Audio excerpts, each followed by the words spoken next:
Hello po.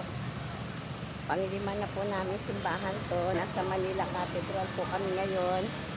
Kanina po, nag-tour po kami sa Malacanang sa Pasaseni.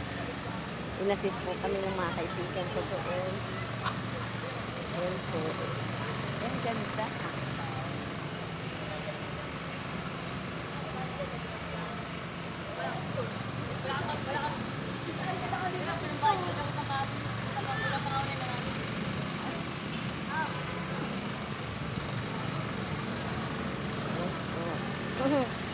Namamalat na po ako sa sobrang saya. Bibihira po kasi ngayon ko lang po kasi na-experience to eh. Nagdalagat, nagkaanak at nagkaapo po ako. Hindi po ako nasama sa mga ganitong lakaran.